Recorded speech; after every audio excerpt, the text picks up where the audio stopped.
नेपाल है वो हिंदू राष्ट्र हुआ करता था। नेपाल में सनातन बहुत मजबूत है सनातन। लेकिन इसके बावजूद भी सीमा विवाद कई मामलों में चर्चाओं में आ जाते हैं कई दफ़ा।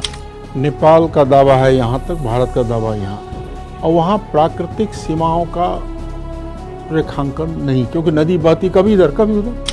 ये जो ट्रंप है जिस रूप में यूएस के अंदर आए हैं और इसके बाद में जो वर्ल्ड ऑर्डर को चेंज करने की पूरी कवायद चल रही है, उसको आप किस देखिए, वर्ल्ड ऑर्डर थोड़ी चेंज होगी ही, क्योंकि पहले सोवियत संघ और अमेरिका हुआ करता था, एशिया का रोल गौण हो जाता था।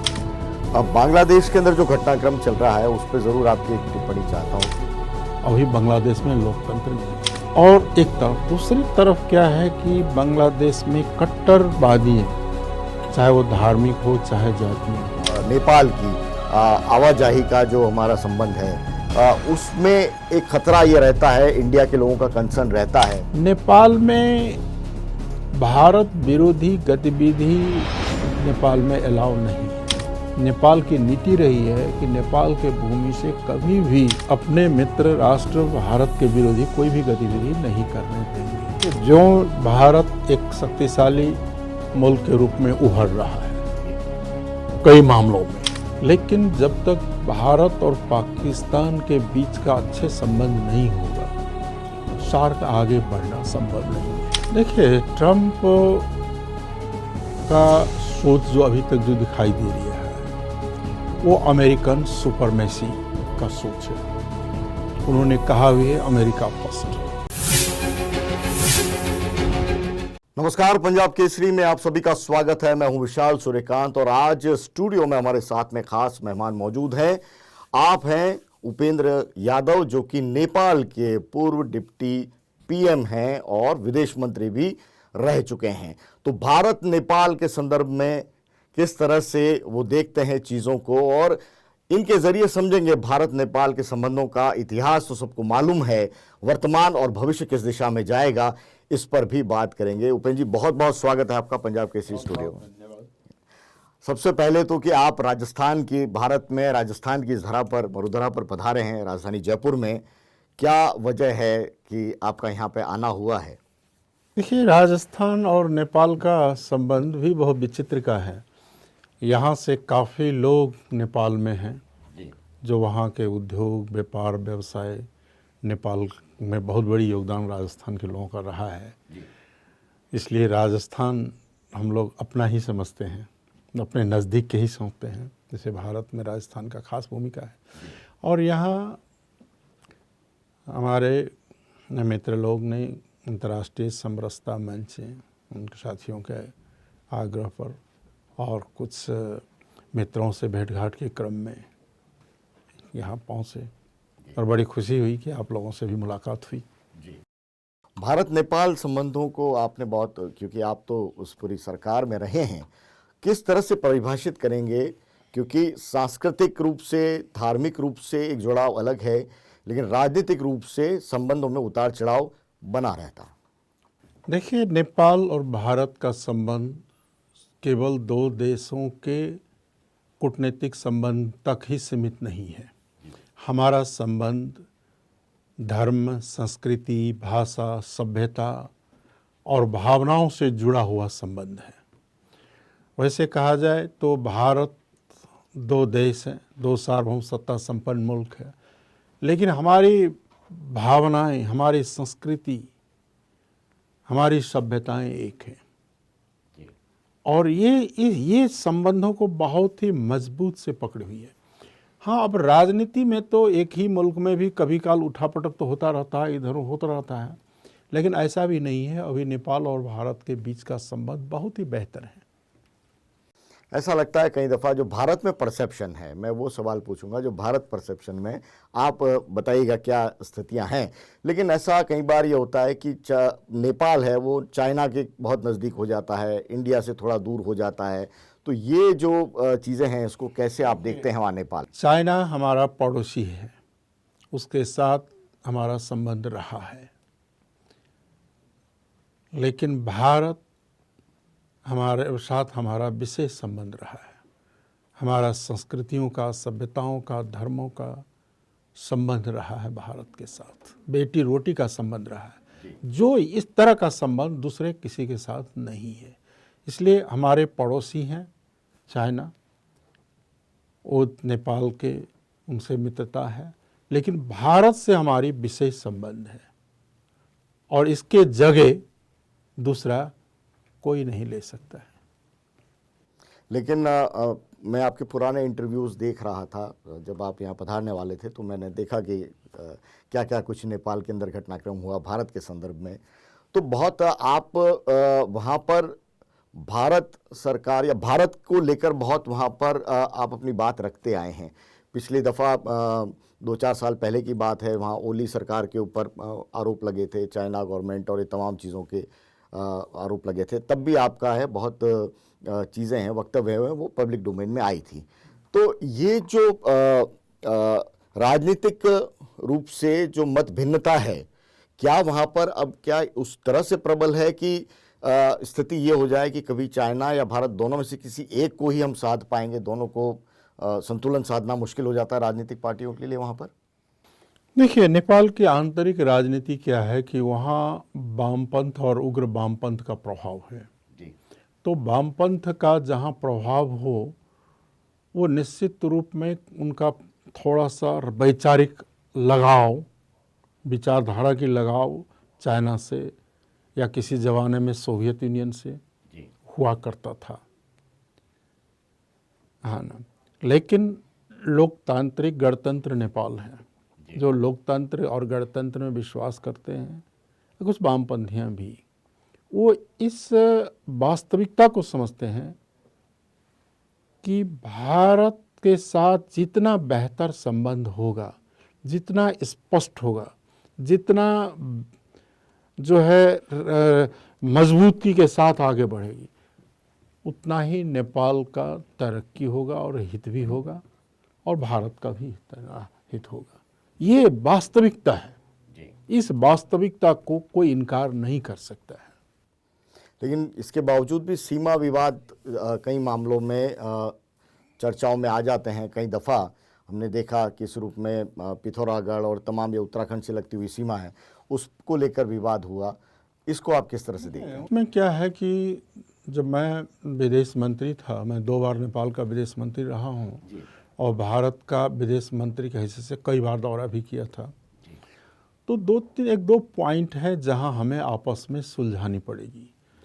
जैसे सुस्ता में नेपाल का दावा है यहाँ तक, भारत का दावा यहाँ है, और वहाँ प्राकृतिक सीमाओं का रेखांकन नहीं, क्योंकि नदी बहती कभी इधर कभी उधर, है ना, कभी जंगल हो जाती है फिर नदी काट देती। तो इस तरह के 2 पॉइंट जो है, सभी पॉइंट क्लियर है, लेकिन 2 पॉइंट में एक महाकाली वाली पॉइंट और एक सुस्ता वाली पॉइंट है, जहां दोनों देशों के नेताओं को पॉलिटिकल डिसीजन करके उसको कंक्लूड कर देना होगा और ये सदा के लिए समाप्त कर देना होगा आपसी समझदारी के आधार पर। जी। चाइना को लेकर परसेप्शन इंडिया में यह है कि अब ज़मीनों को पे अतिक्रमण होता है, सीमा के पास आसपास गांव हैं वो बसा लिए जाते हैं।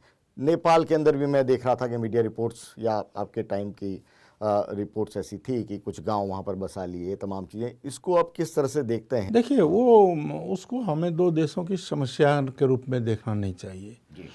लोकल लोगों का क्या होता है, तो हमारे यहाँ तो 10 गजा है, कोई दीवार तो है नहीं, इधर के लोग इधर आते हैं, इधर के लोग उधर जाते हैं, थोड़ी सी फसल इधर लगा लिया, थोड़ी सी फसल इधर लगाए।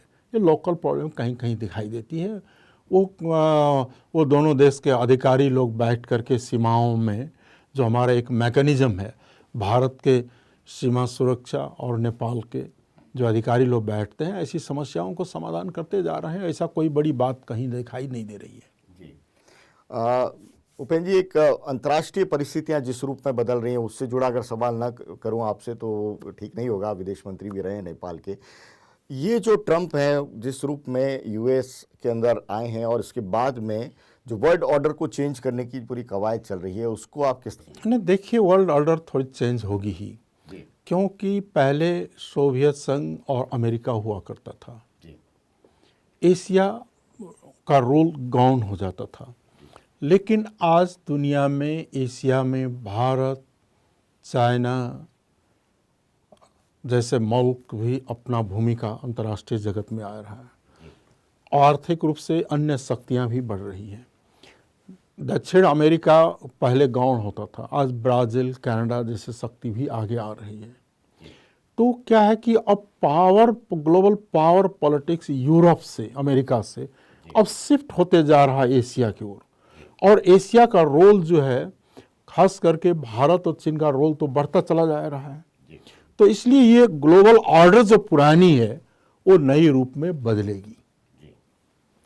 टैरिफ वॉर को लेकर आपका क्या ओपिनियन है? क्योंकि ये दरअसल मसला विकसित और विकासशील या अर्धविकसित देशों के बीच की जो आर्थिक उनके बीच में तालमेल था उससे जुड़ा हुआ था। उनके पास में सामान है तो हमारे पास में इंडिया हो या नेपाल हो, इन कंट्रीज के पास में बाजार है।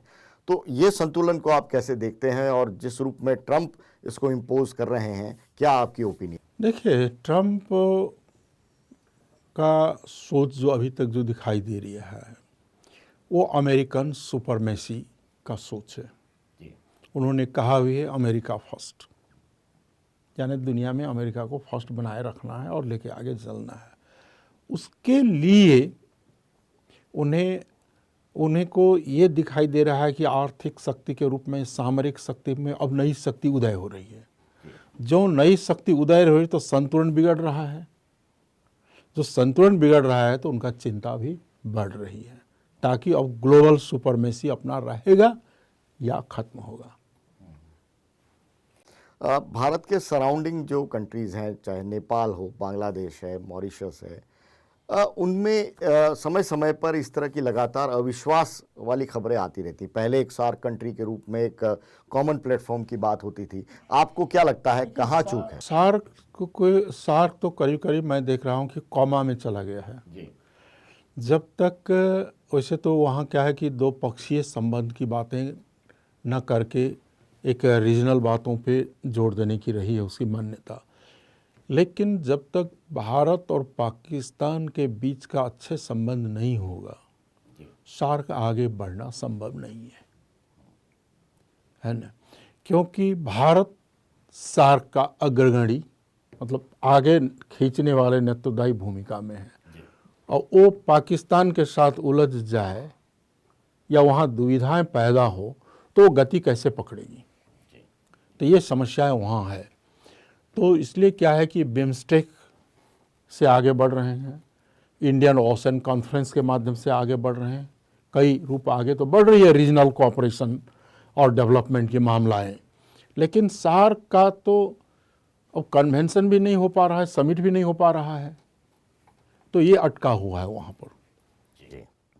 पाकिस्तान और भारत के संबंधों का आपने जिक्र किया। कई बार भारत का एक कंसर्न ये रहता है कि भारत विरोधी गतिविधियां हैं वो पड़ोसी देशों की सीमा से ऑपरेट होने लगती हैं। बांग्लादेश के अंदर अब चिंता है, कंसर्न है, और नेपाल के अंदर भी एक काफ़ी हद तक, क्योंकि हम लोगों की ट्रीटी जिस रूप में है भारत और नेपाल की आवाजाही का जो हमारा संबंध है, उसमें एक खतरा ये रहता है, इंडिया के लोगों का कंसर्न रहता है। तो आप किस तरह से देखते हैं नेपाल की ज़मीन को? कि जो भारत एक शक्तिशाली मुल्क के रूप में उभर रहा है, कई मामलों में एक पावर के रूप में उभरता हुआ पावर है, जो पावर के रूप में आगे बढ़े भारत बढ़े तो उसके साइड में तो चिंताएं भी लोगों का बढ़ना स्वाभाविक है ना? ताकि कोई को रोकना हो या कोई को क्या होगा, कोई भयभीत होगा, कोई रोकना चाहेगा, कई तरह की खेल का सामना तो करना ही पड़ेगा। लेकिन उस मामले में देख रहा हूँ मैं, तुलनात्मक जिन देशों का आपने नाम लिया है, नेपाल में भारत विरोधी गतिविधि नेपाल में अलाउ नहीं है। नेपाल की नीति रही है कि नेपाल के भूमि से कभी भी अपने मित्र राष्ट्र भारत के विरोधी कोई भी गतिविधि नहीं करने देंगे, ये रही है। और दोनों देश के कोऑर्डिनेशन में कई करने का जो प्रयास भी किया है, उन्हें पकड़ा भी गया है, रोका भी गया है। प्रयास तो कर सकता है लेकिन वो सफल नहीं होगी, क्योंकि हम लोग नेपाल और भारत इतना क्लोज है एक दूसरे के विरुद्ध में कैसे जाएगा? अब बांग्लादेश के अंदर जो घटनाक्रम चल रहा है उस पर ज़रूर आपकी एक टिप्पणी चाहता हूं, क्योंकि वहाँ जो कुछ हो रहा है वो एक कंसर्न है, न केवल भारत के लिए और यकीनन नेपाल के लिए भी वो एक चिंता का एक कारण होगा कि आखिर वहाँ चल क्या रहा है। लोकतांत्रिक चुनी हुई सरकार वहाँ पर अब नहीं है और जिस रूप में वहाँ पर घटनाक्रम चल रहे हैं। अब देखिए, अभी तो बांग्लादेश लोकतंत्र से बैक हुआ है ना। लोकतांत्रिक मुल्क बांग्लादेश गैर लोकतांत्रिक मुल्क की ओर रूपांतरण हो चुका है। अभी बांग्लादेश में लोकतंत्र नहीं है। और एक तरफ, दूसरी तरफ क्या है कि बांग्लादेश में कट्टरवादियाँ, चाहे वो धार्मिक हो चाहे जातीय हो, ये कट्टरवादी शक्तियाँ धीरे धीरे मजबूत होती जा रही है, जो लोकतंत्र का आधार पे वो खड़ी नहीं होना चाहती है। वो अपना, तो इसलिए चिंता का विषय एक ही है। उसमें अब कई मीडिया से हमने पढ़ा कि कई तरह की शक्तियाँ प्ले भी कर रही है, खेल भी कर रही है। तो ये चिंता का विषय तो है कि अब बांग्लादेश अगर लोकतांत्रिक मुल्क बन के आगे बढ़े तो अन्य लोकतांत्रिक मुल्कों भी सहज होगी। अगर बांग्लादेश फंडामेंटलिस्ट की ओर हाथ में चला गया तो दूसरे को भी उसका प्रभाव तो पड़ेगा। तो चिंता का विषय यहाँ है। एक बहुसंख्यक आबादी हिंदुस्तान के अंदर है, भारत में, जिसका कंसर्न हमेशा ये रहता है, क्योंकि नेपाल से आपने कहा कि रोटी बेटी का व्यवहार है और पता ही नहीं चलता अगर वहाँ के लोगों को और हिंदुस्तान के लोगों को देखें कि कौन दोनों में कौन किस मुल्क का है। और ऐसे में यहाँ बहुसंख्यक आबादी के मन में चिंता है या एक विषय रहता है कि नेपाल है वो हिंदू राष्ट्र हुआ करता था।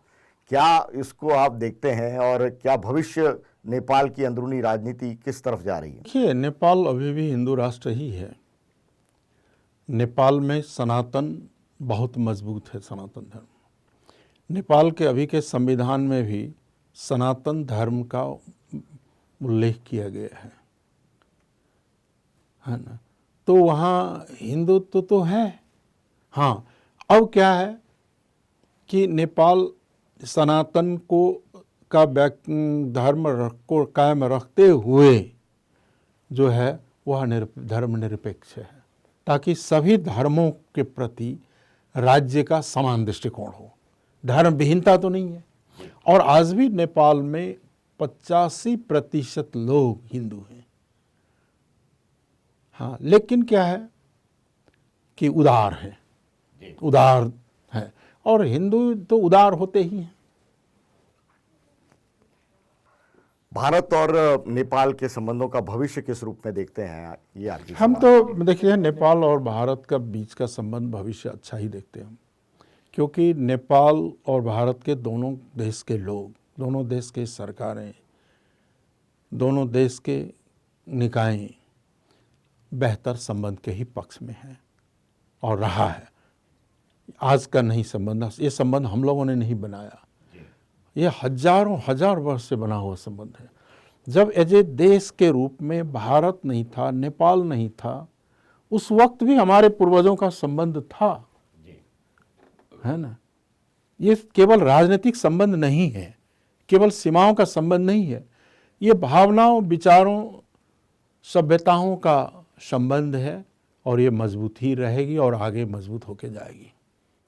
बहुत बहुत शुक्रिया, आप पंजाब केसरी स्टूडियो में पधारे और भारत नेपाल के संबंधों को हमने उपेंद्र यादव जी के जरिए समझा, जो कि नेपाल के पूर्व उप प्रधानमंत्री रहे हैं, विदेश मंत्री रहे हैं और वहाँ की राजनीति में जिस रूप में रचे बसे हैं, उनके ज़रिए भारत नेपाल को संबंधों को समझना यकीनन आप तमाम जो व्यूअर्स हैं उनको भी पसंद आया होगा। ये इंटरव्यू कैसा लगा कमेंट बॉक्स में ज़रूर लिखेगा, हमें आपकी राय का इंतज़ार रहिएगा। मुझे पूरी पंजाब केसरी की टीम के साथ इजाज़त दीजिए। आपका स्टूडियो में पधारने के लिए एक बार फिर से बहुत बहुत धन्यवाद, आभार। बहुत धन्यवाद।